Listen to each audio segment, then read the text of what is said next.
Ladies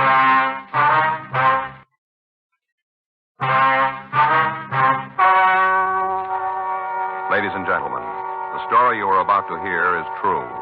The names have been changed to protect the innocent. Dragnet.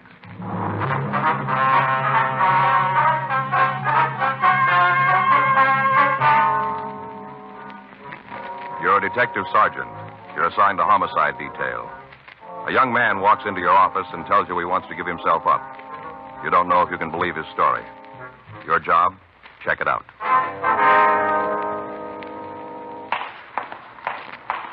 It was Monday, December 10th. It was cold in Los Angeles. We were working the day watch out of homicide detail.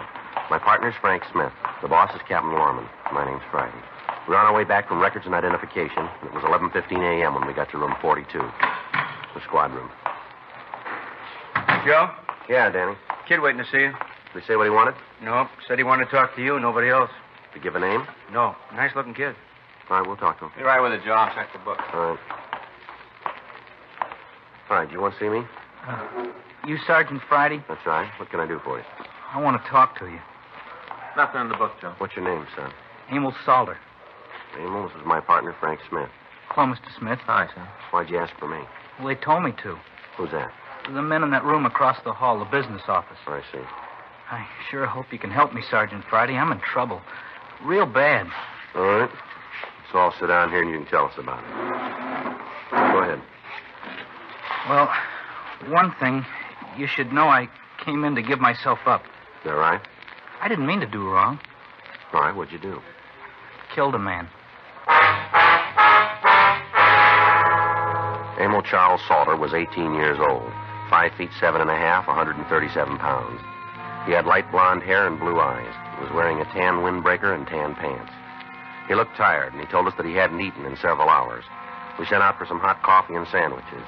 Frank checked his name and description through R&I, but he found that he had no record in our files. We asked him to tell us the story. Do you know the man you killed? No, I never saw him before. Well, how'd you kill him? Ran him down. In a car? No, a truck. Well, where'd this happen? Coast Highway near Malibu. Just this side. When? Last night. I guess it must have been around 10. It should have been around then because I left town at 8:30. It took about an hour and a half to drive up there. Now, you sure the man was dead? Yeah, I looked at him. It wasn't hard to tell. Did you try to help him at all? No. As soon as I looked at him, I knew there wasn't anything I could do. I just got back in the truck and took off. Where's the truck now? I left it. Just the other side of Malibu. It broke down, so I left it. Mm-hmm. When it stopped, I sat there for a while. Tried to think why I was hung up in something like this. Tried to figure why. Didn't come, so I got out and started to walk. Uh-huh. All the time I was thinking about the man. I could almost see him. Guess it got to me, so I came back, caught a ride, and came back. Mm-hmm. Hey, Joe, here's your food. Oh, thanks, Danny. Where we owe you? Counter $1.60. Wait a minute. You got 15 cents, Frank? Oh, yeah, I guess so. Yeah, here, Danny. Thanks. A couple cartons in there, black. Right, thank you. All right, here, Emil. Help yourself. Thank you. Sure hungry. I haven't had anything to eat since last night. Mm-hmm. You want to tell us about the truck? Yeah. Where'd you get it? I stole it. That's wrong, too, I know. Everything I do seems to be wrong. Where'd you take it from, son? Parking lot near where I used to live. Where's that? A rooming house on 9th Street near Figueroa. Can you show us where the truck is now? I guess so. I don't think anybody could move it. Broke down, like I said. Where you from, Emil? Waukesha, Wisconsin. It's a small city near Milwaukee. Maybe you've heard of it. No, I can't say I have. Got good water. Springs and wells. Real fine. Manufacture things, too.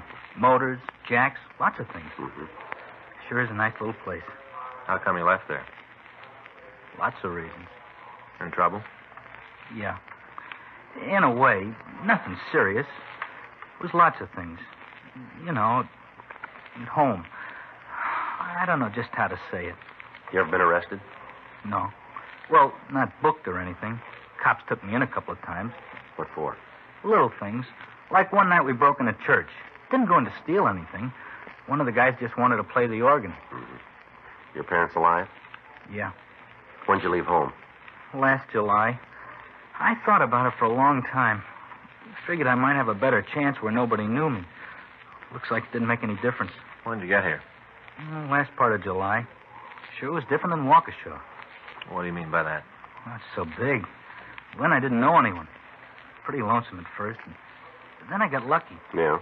I got this job. Nothing important. Just washing dishes at this cafe. I get $25 a week in food. Yeah. Got a little money ahead. Bought some clothes. Not real fancy, but they were new and they give me a lift. You know. Sure. Had a nice room, too. Clean, handy to work. Thought I had it made. Then the axe fell. What do you mean? I got sick. Couldn't get out of bed one morning. The landlord called a doctor. He said I had rheumatic fever. Yeah? The doctor called for an ambulance, and they took me to General Hospital. Uh-huh. Things are bad enough when you feel good.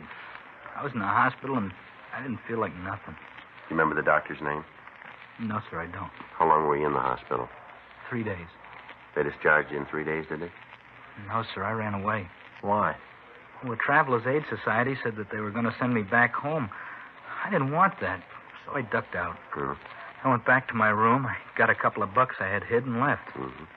Didn't have any idea what I was going to do, but I didn't want to be sent back to Wisconsin. That's when you stole the truck, huh? Yeah, looked like a way out of town. Uh-huh. The whole thing doesn't seem like it really happened. You know how when you're half asleep and the radio's on, the things come through, but they're not real clear. Yeah.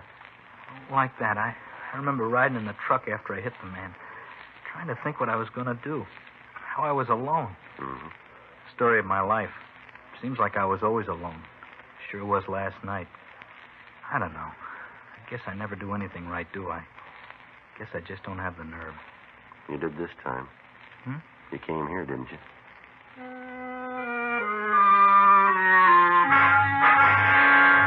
We put in a call to accident records and verified Emil Salter's story. The body of a man identified as Lloyd Holtman, transient, had been found by officers of the Highway Patrol. Holtman had apparently been struck by a vehicle traveling at high speed as he walked along the road. We checked with Lieutenant Lee Jones at the crime lab, and we found that his division had made an investigation. Frank and I left the office and went over to see him. He showed us pictures taken at the scene. On the victim's coat, the lab crew had been able to find traces of blue paint. Jones was not able to tell us what type of vehicle had hit the victim, but he did say that from the high rate of speed at the time of impact, there would be extensive damage to the front end of the vehicle. Emil Salter was booked on charges of violation of Section 480 V.C., a felony. Frank and I checked him out of the main jail and drove out to where he'd left the truck. He told us to drive up Highway 101. When we got past the Malibu colony, he directed us to turn off onto a dirt road. We drove about 200 yards, and then he asked us to stop. You sure this is where you left the truck? Yeah, just over there, behind those trees.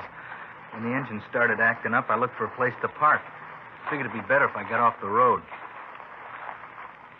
There it is. You can see it now. Uh-huh. This is the same one you stole last night, is it? Yes, sir. It's the one I was driving. I'll check the front end. Yeah. Did you have anything to drink last night? No, I had enough of that at home. Mm-hmm. You're sure this is the truck you had when you hit that fellow? Huh? Yeah, I'm sure. I don't know what all the questions are about. I said I did it. I'm not trying to hide anything. Mm-hmm. There's nothing up there, Joe. Front end's clean. Well, it doesn't make a lot of sense, does it? No. I don't understand what the problem is. Well, what you tell us doesn't add up with the evidence here. What do you mean? Well, the report we got says that the man was killed by a blue vehicle. Uh-huh. Now, take a look at that truck, will you? Yeah? Black.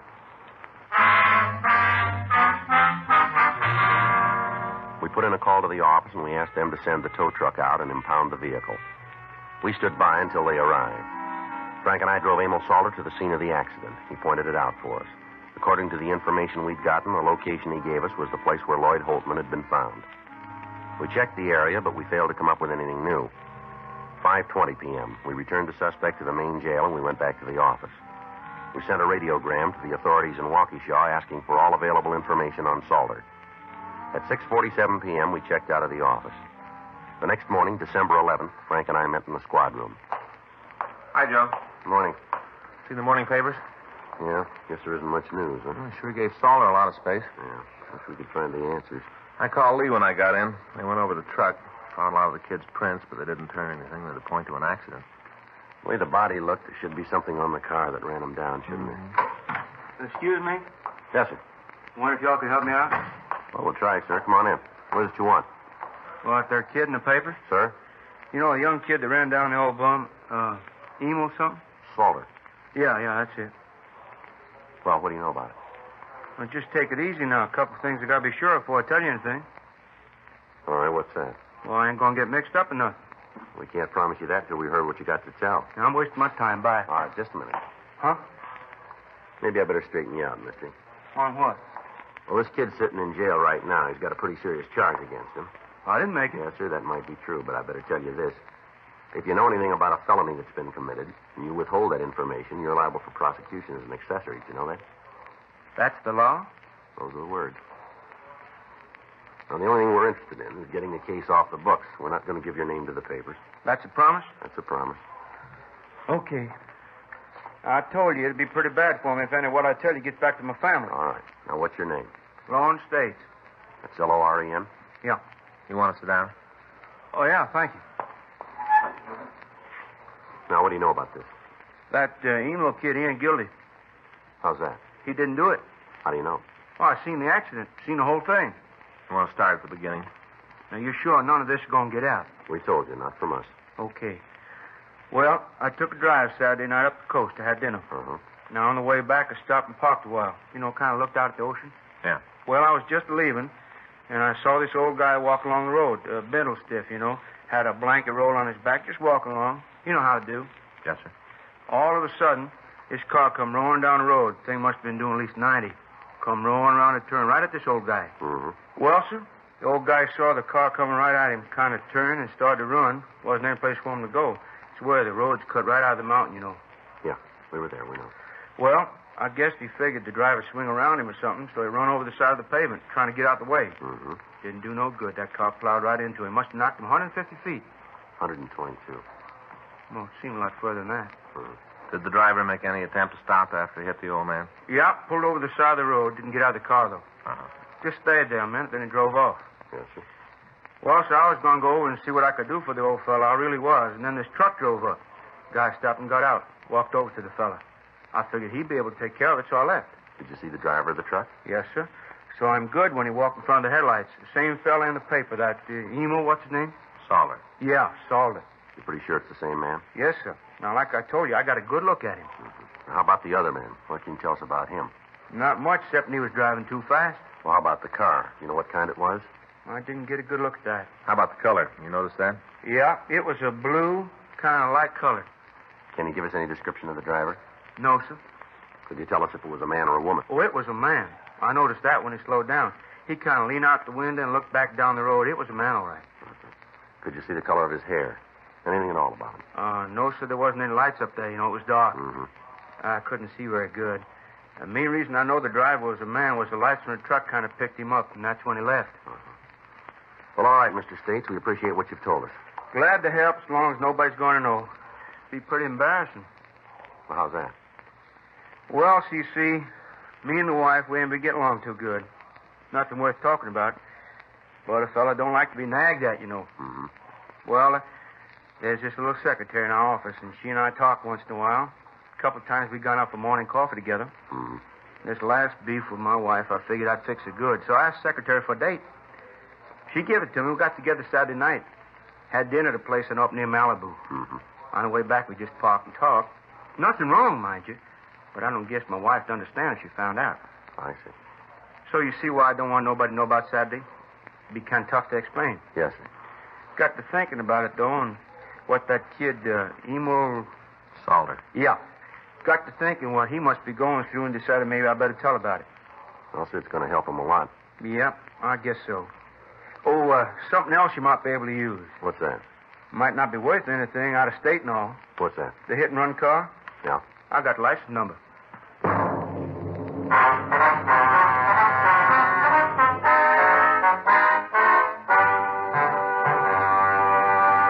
You are listening to Dragnet, the authentic story of your police force in action.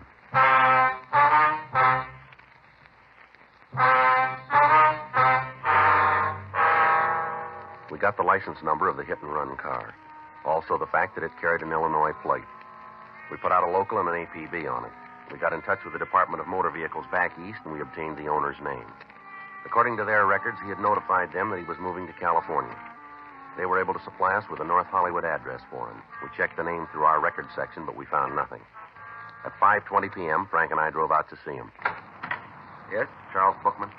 That's right. Police officers. We'd like to talk to you. Come on in. Thank you. My partner, Frank Smith. My name's Friday. Hello. How do, sir? I was just having dinner. You mind if I tell my wife to go ahead? Well, we can wait if you like. No, I'll be right back. All right. You want to wait just a minute? Mind if we go with you? I'm just going into the dining room. Yes, sir, but we'll still have to be with you. What's this about? You own a 1954 Pontiac, Yeah, light blue. that's right. Something happened to the car? We want you to tell us, if you will. Well, I don't know what this is all about. Seems you ought to be able to tell me. Where is the car? Well, I don't know. You own a car and you don't know where it is? That's right. Has it been stolen? Well, I don't know. For all I know, it could have been. I haven't seen it for a couple of days. Well, who has it, do you know? My brother-in-law. I let him drive it. You don't know where he is. No, if he smashed up the car, he's going to pay for it, though. I'm not going to be responsible. I'm afraid he's done more than that. I don't know, and he's a real bum. My wife's kid brother can't hold a job for more than 5 minutes. All the time sponging off me. When'd you let him take the car? Let's see. It was Saturday morning. I told him I wouldn't be using it for a couple of days, said he could have it. Mm-hmm. Look, it's my car you're asking about. I got a right to know. If something's wrong, I ought to notify the insurance company. Yes, sir, we understand. But it'd be better if we talked to your brother-in-law about it first. You want to give us his full name? Casey Stedman. Steadman, is that right? That's right. How about a description? No problem. I think I got a picture around if you want that. Yes, sir, it'd help. I'll get it for you. What were you doing over the weekend? I was home. I'm branch manager for the company I worked for. I got an annual report I have to get out. I worked on that. Every night? Yeah. Started it Friday night, finished it up Monday afternoon. That's one reason I let Casey take the car. What? To get him out of the house so I could get some work done. Oh, I see. But all he does is sit around and look at the TV. Starts right with the programs for kids and goes straight through the day. I think there's something wrong with his ears, too. Always got the set turned up real loud. And anybody can think when he's watching a show. Yes, sir. I had to get him out of the house. Wife won't even let me say anything to him. She knows how important that work is, too. Sometimes I wonder if it's worth it. Well, I wouldn't know about that, sir. Just once. Just once, I'd like to be able to prove to my wife what a bum he is. Just once, so she really believes it. Well, if he was driving your car Saturday night, we'll let you know. What'll that prove? She'll believe it then. We got a complete description of Casey Stedman along with a picture of the suspect. We went back to the office and got out a supplemental broadcast and an APB on him. A check at R&I failed to turn up any information. We talked with his friends and his known associates. None of them could tell us where he was. None of them had seen him since the accident. Wednesday, December 12th, we got a call from one of the larger garages in the city. Yes, sir, that's right. Mm-hmm. When did he call you? I see. All right, we'll be right over. No, if he does, will you try to stall him till we get there? Right. Thank you. Bye. Garage over on 6th. Yeah. Guy hauled a car in this morning, the front end all smashed up. Started work on it, and he thought he'd better call us. Blue Pontiac? That's right, stains on the fender. Yeah. Mechanic thinks they're blood.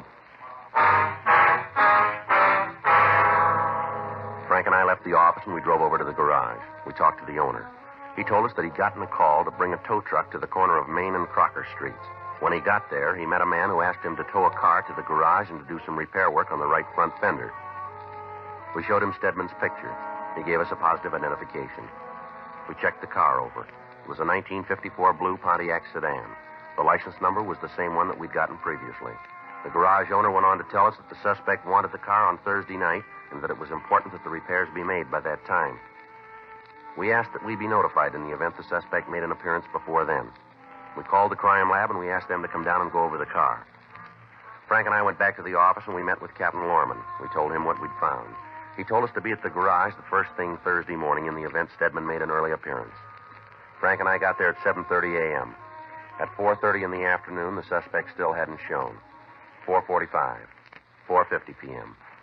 Maybe he figures something's wrong. Doesn't seem likely. No way for him to find out. Think his sister tipped him? No. Bookman said he wouldn't say anything to her about it. Uh-huh. Met him, Frank. Yeah. We got a live one. Well, let's take it. Stedman, Yeah? I'd like to talk to you. Why, do I know you? Police officers. You on that blue Pontiac over there? All right, mister. Take it easy. Go! I know nothing about it, nothing. I never saw the car before. The fellow that towed it in says you're the one who called him. Well, he made a mistake. Must be a lot of men who look like me. Nothing special about me. Our crime lab's gone over the car. As soon as we roll your fingerprints, we'll be able to tell for sure. What's that going to prove? Maybe I did drive the car. Nothing wrong with that. No law that says a man can't drive a car. We got one that says you can't use it to kill somebody. I didn't do that. Yeah, sure. Oh, you don't believe me, do you? Nope. That's kind of lousy, isn't it? How do you mean that? You walk in here, you already made up your mind I'm guilty. You call that fair? We just got to go with the evidence, mister. Well, you got nothing to prove I was in that car. Nothing to show that I killed anybody. Just trying to make me say I did something I don't know nothing about. All right, come on, let's go. You just wait. You take me to court, I'll tell the whole world about this lousy deal. Yeah, well, I don't know about the world. Yeah? But we'll be there to listen. We took the suspect back down to the city hall. As soon as we had his fingerprints taken and compared with the ones found in the car, we showed him the physical evidence that we had. When it was presented, he confessed to killing Lloyd Holtman. He made a statement, and we took him over to the main jail where he was booked in on a charge of violation of Section 480 V.C., a felony. Before we left the jail, we had Emil Salter brought from his cell to one of the interview rooms. He looked like he hadn't slept for several days. Sit down, Emil. Thanks. How do you feel? Not too good, Mr. Friday. Well, we got some news for you. Yeah? You didn't kill that man. You're not lying to me. No, we've got the guy that did it. Oh, that's good. Since that night, all I've thought about was that man lying there. I'm glad it wasn't me. Yeah? You know, you still have to answer for auto theft. Sure, I know. Funny. The reason I left home was to build something new. Here I am in jail. Mm-hmm. Just me, I guess. I blame my parents, my brothers, everybody. All the time it's me. There's nobody else to blame, really. Well, you can try it again, Emil. Yeah. But it'll probably be the same. Always on the outside looking in. What do you mean by that? Well, like back in high school. Maybe you'll think it's funny, but like one time I wanted to go to the junior prom. Real bad. Didn't have the right clothes. Didn't have a date. Who'd want to go out with a shrimp like me? Well, did you ask anybody to go with you? No, I knew better. But I went to the prom anyway. Mm-hmm. All by myself. No date, no nice clothes. Just old cords and a beat-up jacket. Want to know how I went? Uh-huh. I sat on the fire escape. Yeah, I watched the whole thing through the gym window, sitting on a fire escape. They had lanterns and stuff. Kids all dressed up real pretty. It was nice to watch. Mm-hmm. Saw the Grand March, everything. Only one trouble. Yeah. Like I said, I was all alone, looking in from the outside. Well, we got to shove off, Emil. Well, thanks for coming over. It's all right. See you, son. Sure. You want to wait here? We'll send an officer in for you. Yes, sir. Thanks again.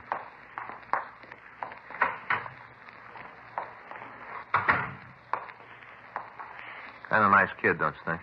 Yeah, guess he is. Guess a lot of things caught up with him. Kind of gives you a funny feeling talking to him. How do you mean that? Well, you know how when he worked all night and you get home early in the morning? Mm-hmm. You're too tired to sleep and you hear a train whistle from the other side of town. Listening to that kid, I got the same sort of feeling. Mm-hmm. I don't think he's a bad kid, not really. You think I'm wrong, Joe? Well, I guess if you are, it makes two of us. Yeah? That whistle you're talking about? Uh-huh. I hear it every once in a while myself. The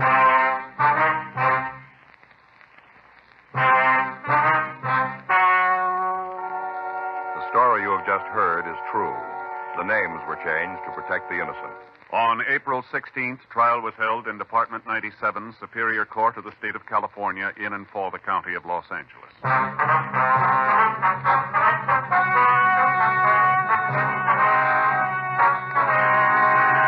Casey Harrison Stedman was tried and convicted of violation of Section 480 of the Vehicle Code law. Violation of Section 480 V.C. is punishable by imprisonment in the state penitentiary for a period of from 1 to 5 years. Emil Donald Salter pled guilty to one count of grand theft auto. In the interests of justice, he was placed on probation for a period of 3 years.